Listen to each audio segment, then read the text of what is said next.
오늘 우리에게 주시는 하나님의 말씀은 누가복음 20장 19절에서 26절 말씀입니다.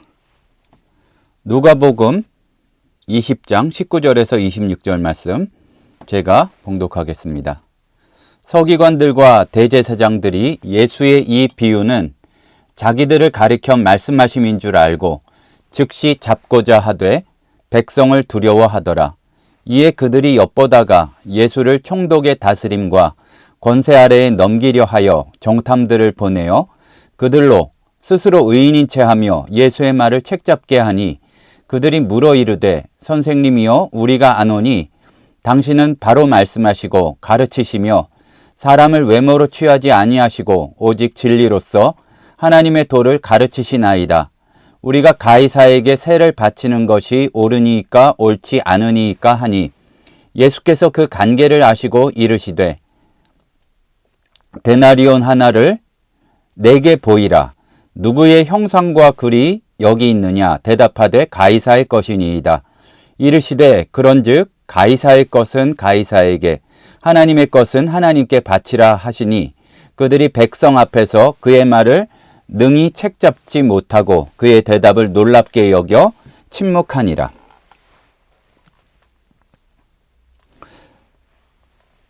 오늘 우리가 함께 읽은 누가복음 20장 19절에서 26절 말씀은 그 유명한 가이사의 것은 가이사에게 또 그리고 하나님의 것은 하나님께 드려야 한다는 그 말씀이 기록이 되어 있습니다. 참 보면 유대인들은 예수님을 책잡기 위해서 참 고민도 많이 하고 자기네들 나름대로 이렇게 계획을 세워서 어떻게 하면은 올무에 들까 어떻게 피할 수 없는 그런 논리를 만들어 내려고 이렇게 이야기를 하지만 그러나 예수님께서는 그것을 다 지혜롭게 피해 가시고 그 가운데 그냥 피해 가실 뿐만 아니라 더 강한 메시지를 그들에게 던지심을 알 수가 있습니다. 그런데 오늘의 이 말씀은 당시에 이스라엘 백성들에게만 하시는 그런 말씀이 아니라 유대 지도자들에게만 경고를 하시는 말씀이 아니라 우리에게도 매우 중요한 질문을 던지고 있음을 깨달아야 할 것입니다. 질문을 던진 사람들은 단지 정말로 세금에 대해서 궁금해서 어떻게 하는지 알지 못해서 묻고자 했던 것이 아니라 예수님을 책잡기 위해서 물어본 것인데 여기에 그들 가운데 있는 본질에 관한 생각들을 우리가 조금 숙고해 볼 필요가 있습니다. 그 질문은 그들의 삶이 누구에게 속해 있는지 그리고 진정한 주인을 누구라고 생각하는지 말하면서 드러내는 그러한 질문이었습니다. 오늘 말씀을 보니까 이에 20절에 이에 그들이 엿보다가 예수를 총독의 다스림과 권세 아래에 넘기려 하여 이 표현이 있습니다.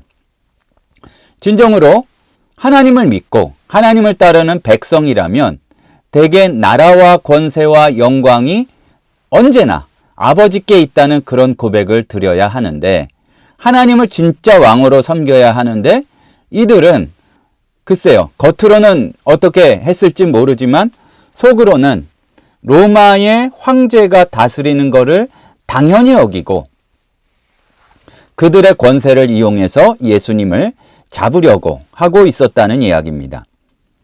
그러자 예수님께서는 데나리온 동전에 새겨진 그 황제의 모습을 보시며 동전을 보면 로마 동전에는 당시에 그 황제의 얼굴이 새겨져 있으니까 가이사의 것은 가이사에게 하나님의 것은 하나님께 바치라고 말씀하셨습니다.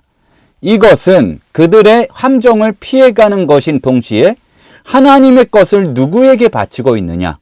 하나님에게 드려야 할 것을 너희들은 과연 어디에다 갖다 바치고 있느냐에 대한 질문까지도 포함된 것이라고 볼 수가 있습니다. 그러니까 우리도 깨달아야 할 것은 오늘의 질문 가운데에서 하나님을 섬긴다고 하면서 다른 권세를 더 인정하지만 하나님은 우습게 보는 우리들에 대해서 하나님의 것을 누구에게 갖다 바치고 있는지 물어보시는 말씀의 그 엄중한 질문에 대해서 대답할 수 있어야 할 것입니다. 1데나리온은 하루의 품삯이었습니다. 그런데 이 예수님께서 언급하신 이 1데나리온에 새겨진 시저의 형상, 황제의 형상은 어찌 보면 단순한 동전 속의 초상이요 화상이 아니라 로마 제국의 권력과 지배를 상징하는 것이었다고 볼 수가 있었습니다. 사실 그야말로 피 끓는 어떤 심정을 가지고 어떻게 해야 이 나라가 회복되겠나이까 예수님께 물어봤다면은 좀 다른 말씀이 있으셨을지도 모르겠는데 그거는 전혀 생각하지 않고 어찌 보면 하나님에 대해서 이야기하면서도 로마 황제, 어떻게 보면 다른 우상이요 신을 섬기는 것을 당연하게 여기는 것이 이들의 모습이었다는 얘기입니다. 그리고 당시 사람들은 매일 이 로마 황제에 새겨진 그 초상이 새겨진 동전을 손에 들고 장사하고 일을 하면 그 대가로 받고 그렇게 생계를 이어갔습니다. 데나리온이 하루치 품삯이었다는 것도 의미심장합니다. 그러니까 매일매일 하루하루의 삶이 로마의 지배가 그들의 일상 속에 아주 구체적인 부분까지 스며들었음을 이렇게 보여주고 있는 것입니다. 로마의 강한 힘 앞에서 사람들은 어쩔 수 없이 굴복해야 했고 또 그 권력은 생각과 그들의 행동까지 지배하고 있었는데 정말로 하나님을 섬기고 또 자기네들의 민족들을 생각하는 사람이라면 뭔가 다른 고민과 다른 걱정이 나와야 되는데 전혀 그런 생각이 없이 로마의 압제를 사실은 당연하게 여기며 그거를 이용해서 자기네들의 이득을 취하려고 했던 것들이 바로 유대 종교 지도자들이었다는 그 모습을 우리가 보게 됩니다. 그렇게 그들까지도 종교 지도자들까지도 현실에 적응하고 타협하는 그런 삶을 살고 있었던 것입니다. 예수께서는 그러니까 사실은 숨기고 있었지만 그들의 마음속에 자리 잡고 있었던 이런 생각을 보고 계셨다는 거죠. 겉으로는 하나님을 섬긴다고 하지만 실제로는 세상 권력에 아주 순응하고 거기서 벗어날 생각도 없는 이중적인 모습을 보신 것입니다. 그리고 이렇게 누구의 형상인가 물어보시는 예수님의 질문은 그들의 사실은 하나님 아닌 다른 대상을 섬기는 우상숭배의 모습을 드러내시고 또 그리고 하나님을 대적하는 세상의 권력의 실체를 드러내시고 그리고 굉장히 강하게 하나님의 형상은 무엇이냐? 그렇다면 하나님의 형상인 너희들은 그 삶을 누구에게 드리고 있느냐를 굉장히 강하게 외치고 계시는 내용이었습니다.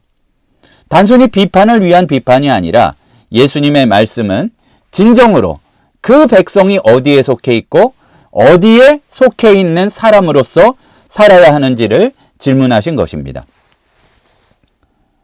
너무나 익숙하게 매일매일의 삶 가운데에서 빵을 사 먹든지 아니면 하루의 일상을 영위하면서 늘 손에 붙어 있는 것이 바로 그 황제, 시저의 형상이었기 때문에 그 권력이 최고인 줄 알았지만 이 백성들이 잊지 말아야 되는 중요한 진리가 있었고 예수님께서는 그것을 다시 한번 상기시켜주고 계십니다.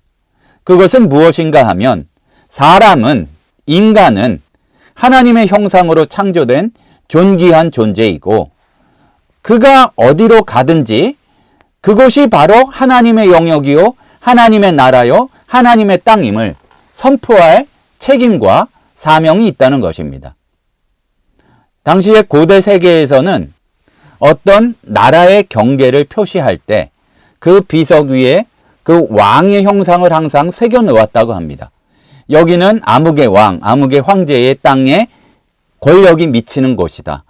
그러므로 사람들이 선포해야 되는 것은 비록 겉으로는 로마 황제의 압박하에 힘이 약해서 일시적으로 그 지배하에 있다 할지라도 내가 하나님의 형상이면은 그 형상이면은 부인할 수 없는 그 진리의 사실이 있는데, 그렇다면 살아가는 삶과 사람을 대하는 모습과 또 그리고 그 진짜 중심에 있는 신앙의 모습이 바로 이곳이 하나님의 나라요 하나님의 형상임을 드러내야 하는데 그렇게 살지 못했던 것입니다.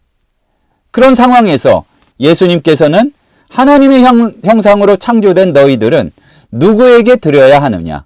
너희들이 지금 이렇게 사는 것이 하나님의 백성다운 삶이냐를 이렇게 질문하고 계신 것입니다. 창세기 1장 27절에는 분명히 하나님이 자기의 형상대로 사람을 창조하시되 남자와 여자를 창조하시고 라고 말씀하십니다. 하나님의 귀한 성품을 반영하는 특별한 존재가 인간임을 뜻합니다.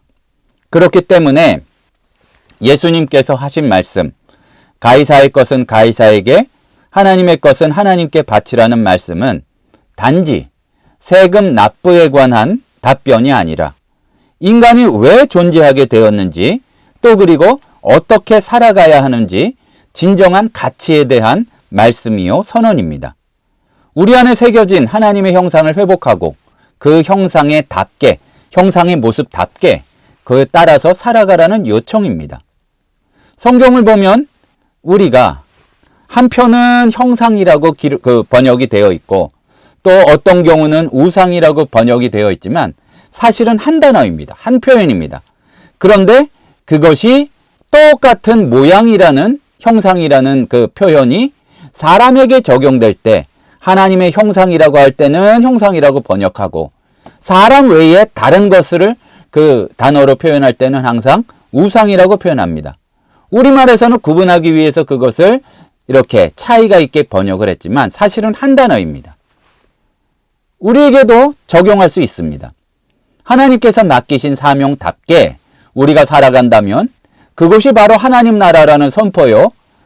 사람이 하나님의 형상이라는 놀라운 선언이 될 수가 있지만 그렇게 하나님 나라를 회복해 나가는 것이 될 수가 있지만 다른 것을 하나님인 줄 알고 그것이 하나님인 줄 알고 살아가게 되면 마치 출애굽 후에 황금 송아지를 섬겼던 이스라엘 백성들처럼 그리고 지금 로마 동전 가져와서 사람 죽이려고 하는 이 종교 지도자들처럼 우리들까지도 다른 것을 하나님인 줄 알고 살아간다면 우리가 겉으로는 신앙생활을 하고 똑같은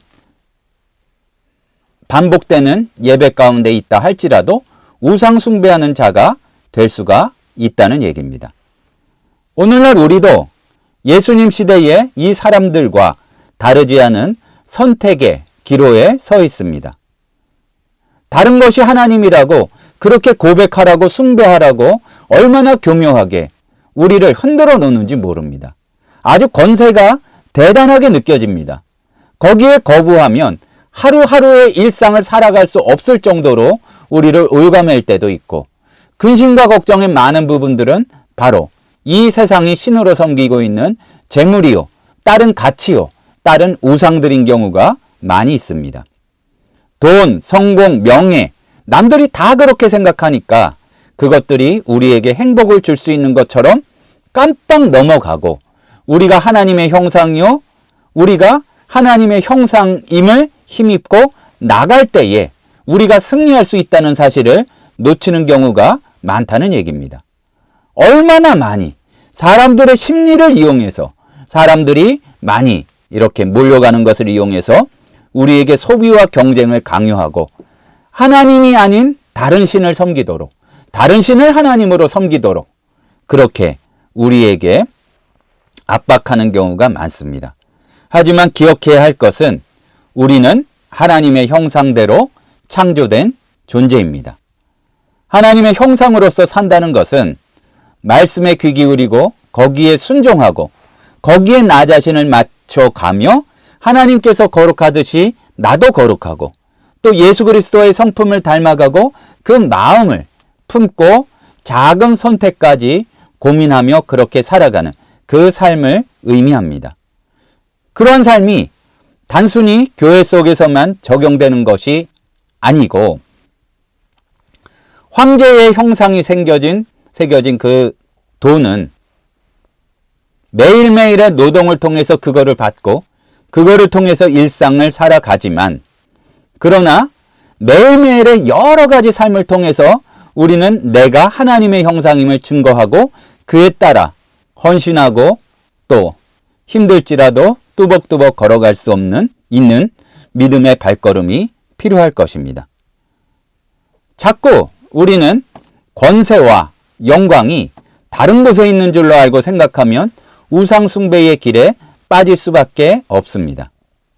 하나님 형상 따라 사는 것은 때때로 세상과 충돌하고 세상과 거꾸로 살아가는 그 삶을 의미할 수도 있습니다.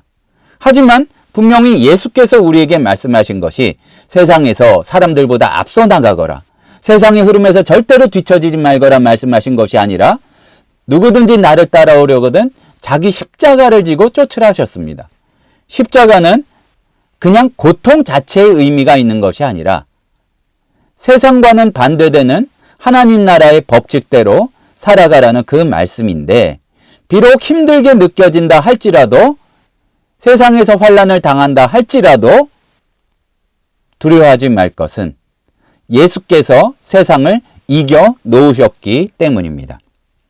우리가 크게 고민하지 않으면 우리도 똑같이 흘러가고 똑같이 닮아갈 수밖에 없습니다. 하지만 오늘의 말씀을 우리에게도 강하게 하고 계심을 알고 우리도 그 말씀에 귀를 기울이기 소원합니다. 누구의 형상인가? 너는 누구의 모습으로 살아가고 있는가? 누가 하나님이라고 인정하고 누가 하나님인 것처럼 살아가고 있는가? 이 질문 앞에 서서 우리의 삶을 돌아보아야 할 줄로 압니다. 우리가 가는 곳마다 그곳이 바로 하나님 나라임이 선포되고 악한 세력들과 정말로 하나님을 대적하는 모든 것들이 무너지고 그야말로 공포와 고난과 힘든 것들이 예수 그리스도 십자가 부활의 복음으로 말미암아 새롭게 회복될 수 있는 놀라운 은혜의 역사들이 있기를 소원합니다. 기도하시겠습니다. 사랑의 하나님 아버지, 예수를 주님이라 고백하면서도 하나님을 섬긴다고 하면서도 다른 것이 하나님인 것처럼 살아갔음을 주님께 고백드립니다. 내가 바로 하나님의 형상이요, 이 세상을 향하여 예수 그리스도 나라의 승리를 선포해야 되는 사람인 줄 알고 그렇게 하나님의 형상으로서의 삶을 살아가도록 인도하여 주시옵소서. 우리들은 연약하여 조금만 어려워도 넘어지기 쉽사오니 주님 승리할 수 있도록 도와주시옵소서. 우리를 휘몰아치는 세상의 권세에 굴복하지 않고 주님께 영광 돌릴 수 있는 저희들 되도록 하나님의 형상된 그런 인간들이 되도록 붙들어 주시옵소서. 예수님의 이름으로 기도드립니다. 아멘. 지금은 우리 주 예수 그리스도의 은혜와 하나님 아버지의 크신 사랑하심과 성령님의 충만 인도하시는 은혜의 역사가 하나님의 형상으로 하나님 나라를 선포하며 승리하며 살아가기를 소원하는 신우회원들 그리고 성도들 머리 위에 이제로부터 영원토록 함께 있을지어다. 아멘.